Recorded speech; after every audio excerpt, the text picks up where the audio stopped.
moi qui suis donc un militant local, ça fait à peine 3 ans que je circule dans l'Hexagone, dans des réunions nationales, disons.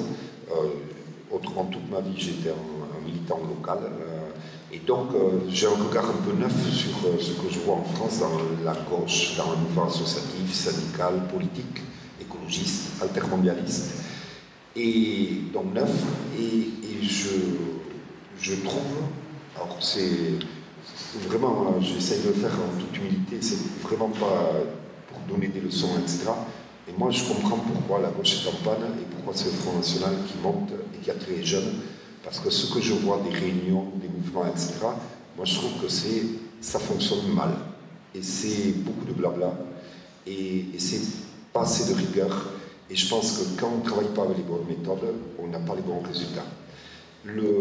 Alors, c'est juste ce que j'ai vu. Ce que j'ai vu, c'est pas la totalité, etc. Mais en tout cas, ce que j'ai vu en 3 ans de réunions avec beaucoup de groupes, de mouvements très différents, moi, venant de mon expérience locale, où justement, pendant des années, nous, on a essayé de mettre des cadres assez rigoureux à notre action, mais ça m'a vachement surpris, d'un côté, mais de l'autre, je me suis dit, mais en fait, c'est pour ça que la gauche est en train de perdre la bataille en France. Bien, qu'est-ce qui fait que, d'après moi, qu'une dynamique comme Alternativa marche? Et j'espère qu'elle va continuer à marcher, mais ça, rien n'est gagné. D'abord, c'est un projet collectif, parce que Pierre a dit, le fondateur, etc. Moi, je ne suis pas du tout le fondateur d'Alternativa, c'est vraiment le mouvement d'ici qui l'est, et ça a été quelque chose de très collectif, d'une part quand on l'a conçu, et d'autre part quand on a géré tout ce processus. C'est-à-dire qu'on s'est lancé dans des choses qui étaient hallucinantes et qui pouvaient faire peur. Se dire, un petit mouvement local qui voyait que le climat, après le refus de post-Copenhague, avait disparu de l'agenda des priorités de la mobilisation et se dire, mais on n'a qu'à lancer, nous, une initiative qui va s'aimer partout. Il fallait être un peu taré. Il fallait croire beaucoup à la phrase de Mark Twain qu'on cite tout le temps. Ils ne savaient pas que c'est impossible, alors ils l'ont fait. Et surtout, il fallait avoir confiance dans la force du collectif, parce qu'on a une volonté, un objectif, mais on ne savait pas du tout avec quels moyens on allait faire ça. Mais on savait que collectivement, chaque fois, on allait imaginer des solutions à chaque problème qui surviendrait. Et c'est ce qu'on a fait. Et la force du collectif nous a permis chaque fois de gérer les situations, d'imaginer la suite, etc. Après, l'autre chose, c'est que je pense qu'on avait le bon logiciel. Le bon logiciel, je pense que Nouvelle Donne, là aussi, c'est d'abord ce lien entre la question sociale et la question écologique. Aujourd'hui, le jour, moi je crois que quelqu'un qui n'allie pas ces deux questions centrales, la question de l'équité, de l'égalité, d'un niveau de vie digne pour les gens, et la question du respect des limites de la planète, des grands équilibres écologiques, climatiques, cette personne est condamnée à l'échec parce qu'aucune de ses propositions ne sera vraiment fonctionnelle. Donc, ce logiciel, d'après moi, il sera indispensable à faire fonctionner quelque chose qui, à la fois, arrivera à définir les propositions en phase avec notre temps et à la fois réussira à avoir le soutien des masses. L'autre chose qui marche et que je pense que, en tout cas dans le discours de Nouvelle Donne, je sens que c'est aussi le cas pour vous, c'est l'esprit ou le logiciel radicalo-pragmatique. C'est-à-dire que Alternativa, ici, on est radicaux. Notre slogan, c'est « Changeons le système, pas le climat ». Et c'est pas qu'un slogan, c'est vraiment ce qu'on veut faire. On pense qu'il faut en finir avec ce système capitaliste et productiviste qui nous mène droit au mur. Mais on est également pragmatique, c'est-à-dire qu'on ne rêve pas d'un grand soir, que notre rapport de force actuel ne permet pas de construire. Donc on sait bien qu'il faut formuler des propositions, des objectifs, chaque fois, à la hauteur de notre rapport de force du moment, les gagner pour être plus fort après et se doter d'objectifs encore plus ambitieux, etc. Mais il faut savoir établir des tactiques, des stratégies gagnantes, sinon on est dans le verbe et sinon on n'arrive pas à faire mal à l'adversaire, à construire des victoires qui elles-mêmes nous construisent et nous mettent en capacité de se lancer dans des projets encore plus forts le lendemain.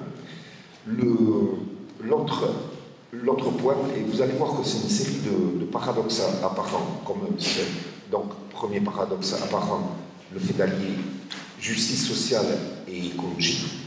Souvent on les oppose. Le deuxième paradoxe, radicalisme et pragmatique.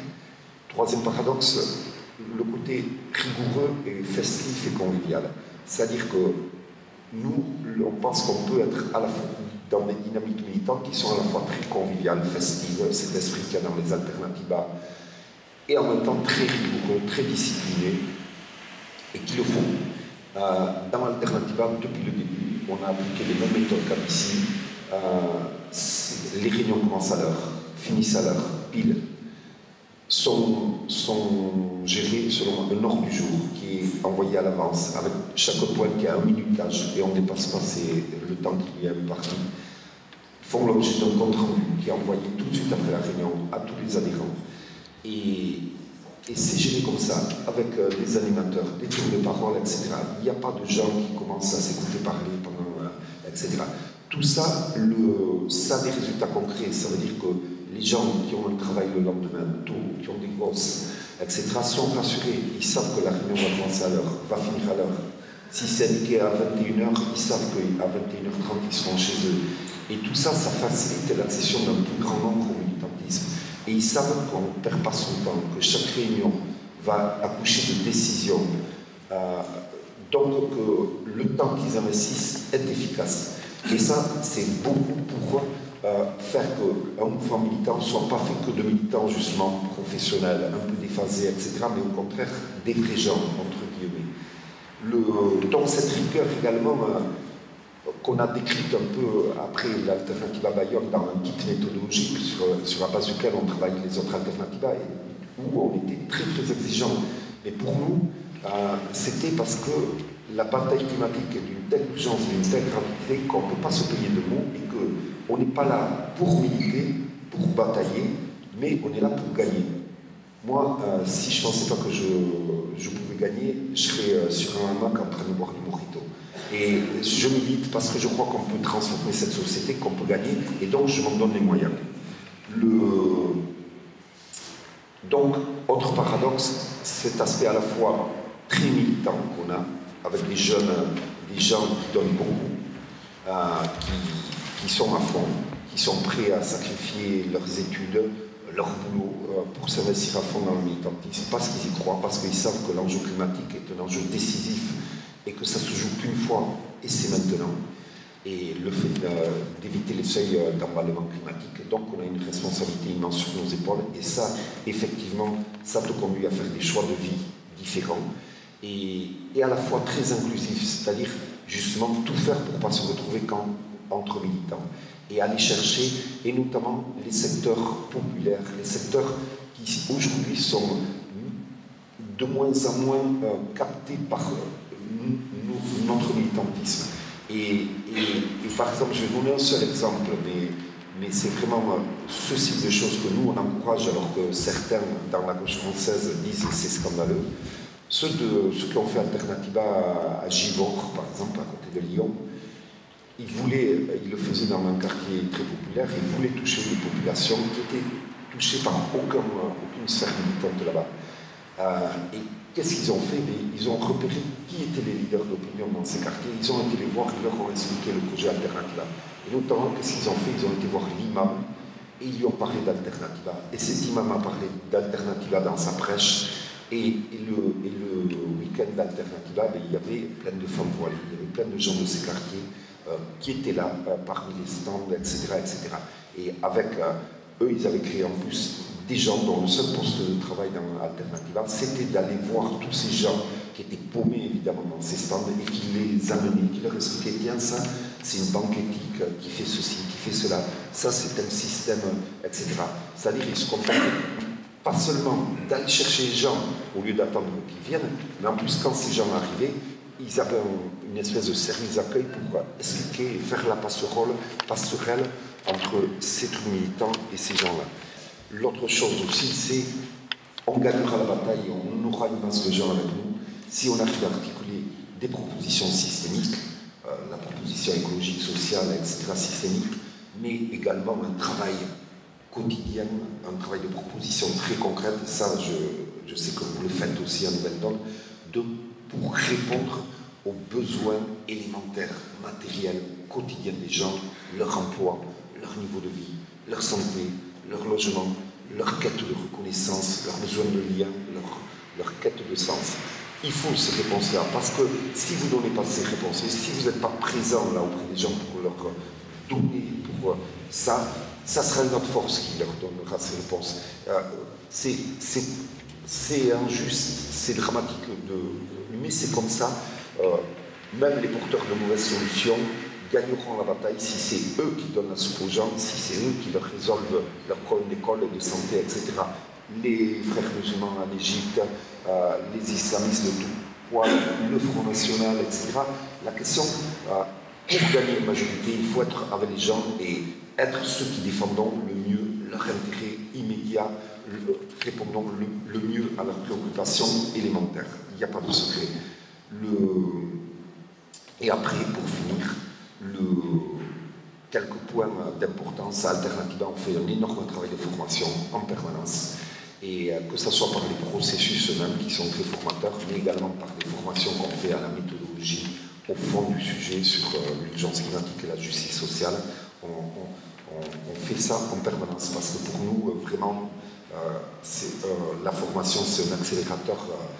La première des formations, c'est la pratique. La pratique crée la conscience, c'est pas l'inverse.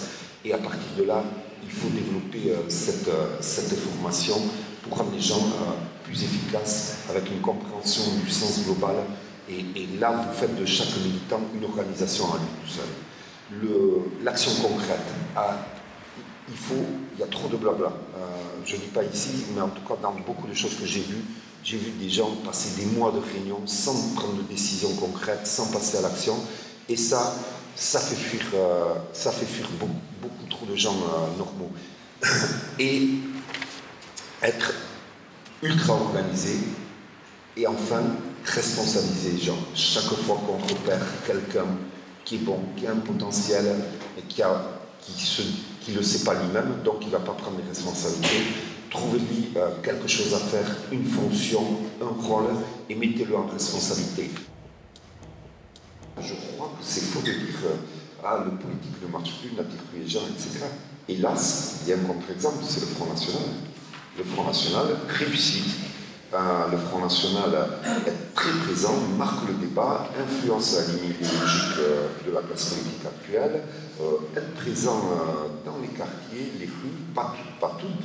Mais moi, en tout cas, j'ai été frappé dans des réunions que j'ai faites dans des petites communes de tel coin de France, de voir des affiches du Front National et en fait, il y avait qu'elle, quoi. Il y a quand même là quelque chose, un sujet de réflexion à avoir. Moi, je ne crois pas qu'on est condamné parce que ce soit l'extrême droite qui soit celle qui puisse apporter les réponses de masse à la masse des gens, à leur frustration, à leur révolte, à leur colère par rapport à la crise, etc. Moi, je pense que si on travaille bien, le camp de gauche, on avait autant de facilité à formuler, à porter haut et fort voilà, encore un complot des fachos. à formuler des propositions, à gagner le peuple. Et ça, il ne faut pas se poser la question, c'est la faute aux médias, c'est la faute à ceci, c'est plus facile pour le Front National. Non, je pense que c'est aussi facile pour la gauche de formuler des propositions simples, claires et efficaces. D'ailleurs, vous le montrez. Moi, je trouve que c'est vachement lisible, les propositions des nouvelles donnes. Et c'est pas pour vous jeter les fleurs. Par contre, nous, ce qui est important, c'est qu'on lave le terrain. C'est que dans 112 coins différents, il y a des processus qui mettent en mouvement des centaines ou des dizaines de bénévoles qui vont mettre des affiches dans les commerces, qui vont distribuer des tracts, qui vont organiser, qui vont mettre en commun, en lien des porteurs d'alternatives, etc. Et ça, c'est important. Et la dernière chose, moi, je sais bien qu'on est à l'heure des réseaux sociaux, de ceci et cela, et nous, on les utilise vachement, et ça donne beaucoup de choses. Mais il y a une chose que les militants ne doivent pas oublier, c'est que les affiches, les tracts, etc., moi je trouve qu'on n'en voit pas assez, que je ne vois plus assez dans la rue. Nous, chez nous, on n'arrête pas de coller des affiches, les murs sont couverts d'affiches militantes, on est à distribuer les tracts à la sortie des lycées, des usines, dans les marchés, en permanence, pas qu'à la veille des élections. Pourquoi? Pas seulement parce que c'est comme ça qu'on va informer les gens, parce que la rue est une bataille qu'il ne faut pas la laisser aux fachos ou qu'il ne faut pas laisser à la pub et que c'est à nous de l'occuper. Nous, même dans les fêtes de Bayonne, où il y a 200 000 personnes par jour, on distribue des autocollants militants avec des slogans à tous les gens et les gens se les mettent là et on court les palissades d'affiches, etc., jusque dans les fêtes. Et c'est ça qui permet le débat, la discussion, l'interpellation et le retour des gens, etc., et qui fait que petit à petit vous vous intégrez dans leur panorama, etc., et que des fois, c'est au bout de 3 ans que les militants, que les gens qui ne sont pas encore militants viennent frapper à notre porte en nous disant « Tiens, mais au fait de Bayonne, il y a 2 ans, j'avais vu toutes vos affiches, et je m'étais demandé, ils mettent 2 ans, 3 ans à franchir votre porte. Mais n'empêche qu'ils le font un jour, et donc il faut, et nous on apprend ça aux gens d'Alternativa, il faut reprendre la bataille de la rue et ne pas avoir peur, même si on pense que les réseaux sociaux sont plus efficaces pour passer à l'info, de courir des affiches, parce que l'affiche, c'est pas qu'au niveau informatif, c'est que quand vous voyez une ville où il y a des affiches militantes, ça crée un climat, une ambiance et une confiance collective qu'il n'y a pas que la bataille est pas perdue, et ça c'est quelque chose de vraiment d'important. Nous, par exemple, à Alternativa, on n'essaye pas de développer nos propres propositions sur la question de l'urgence climatique et de la justice sociale. On a un ensemble de réseaux plus anciens que nous, dans lequel on se reconnaît, comme le réseau Action Climat, comme ATTAC, etc. Et on pioche là-dedans tout ce qui nous paraît le plus intéressant pour globaliser une position, etc. Et c'est pas ça notre priorité. Notre priorité, c'est pas qu'Alternativa ait une position ultra juste sur l'ensemble des négociations, c'est le fait que malgré la présence de positions ultra bien sur les négociations, les États ne les prennent pas. Pourquoi? Parce qu'il n'y a pas assez de rapports de force pour les imposer et pour montrer. Donc comment on fait aujourd'hui, non pas pour inventer de nouvelles solutions contre l'évasion fiscale, il y en a la plateforme contre l'évasion fiscale, le CCMD, etc., en ont plein de super. C'est comment on fait pour imposer ce thème dans le débat public, pour marquer des actions qui vont créer, qui vont mettre le législateur devant ses responsabilités, et etc. Donc nous, on raisonne avant tout comme ça, sachant que ces propositions existent dans plein d'autres endroits que nous, et là, qu'on est là. Donc ça, d'une part. Après, moi je pense que ce qui me frappe, et là, et je l'ai vu dans plusieurs trucs où j'ai entendu, bon, Nouvelle Donne, vous êtes très sociocratie, tirage au sort, etc., etc. Et je vois ça dans vachement de groupes en France, bon, ATTAC, qui se pose tout le temps la question de sa démocratie interne, et je vois tous les 3 ans, il y a un gros débat sur comment reformer les statuts pour être plus démocratique, etc., etc. Et moi, et ça va sans doute pas vous plaire, mais je me dis, waouh, tu vois, la gauche en France, comme ils n'arrivent plus à transformer la société, ou ils n'y croient plus à leur capacité de transformer la société, ils rentrent dans une logique de transformer leur mouvement, de le faire le plus démocratique possible, le plus ceci possible, etc. Mais ça, c'est un peu...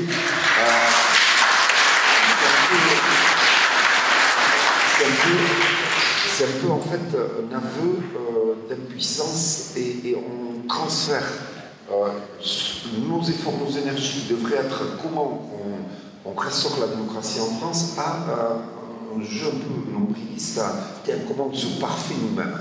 Et ça, c'est très dangereux. C'est très dangereux. Pourquoi je dis ça? Ça ne veut pas dire qu'il ne faut pas essayer d'être le plus démocratique possible, etc. Dans l'Alternativa, je pense que vraiment, il y a beaucoup de débats, en tout cas stratégiques, il y a beaucoup de nouveaux militants et responsables qui apparaissent, etc. Et ça, pour moi, c'est des symptômes de démocratie, beaucoup de transparence, ainsi de suite. Mais attention à ne pas en faire une ferme en soi. D'abord, il faut maintenir une efficacité. Si les processus démocratiques vous empêchent de prendre des décisions ou font que vous mettez 3 mois à prendre la moindre décision, le résultat va être le contraire de la démocratie. Le résultat va être le contraire de la démocratie parce qu'en fait, les gens normaux vont se dire waouh, pour prendre la bonne décision, il faut tout ce temps, mais moi, je n'ai pas ma place là-dedans parce que je n'ai pas assez de temps pour. Donc, il faut vraiment apprendre à mettre en place des mécanismes qui permettent de prendre beaucoup de décisions et qui font que ces décisions correspondent à une vision stratégique globale qui aide collectivement à élaborer. Deuxième chose, c'est, et moi ça m'a vraiment frappé quand je vois tous ces débats qui se multiplient en interne, comment on améliore la démocratie, de ceci, de cela, de notre organisation, alors qu'en externe, le Front National est en train de monter et de menacer la démocratie au niveau de la société.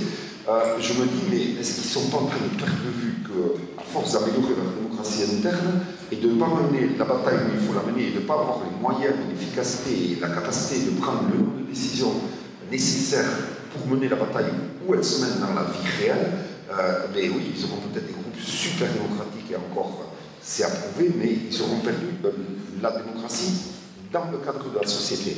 Et ça, moi, c'est en tout cas des choses qui me guident et qui nous guident vachement à ne pas perdre de vue que l'enjeu, c'est de transformer la société, et c'est pas de transformer nos groupes à nous en truc super bien, sauf que c'est pas ça l'enjeu. C'est pas ça l'enjeu. Nos groupes, c'est des moyens.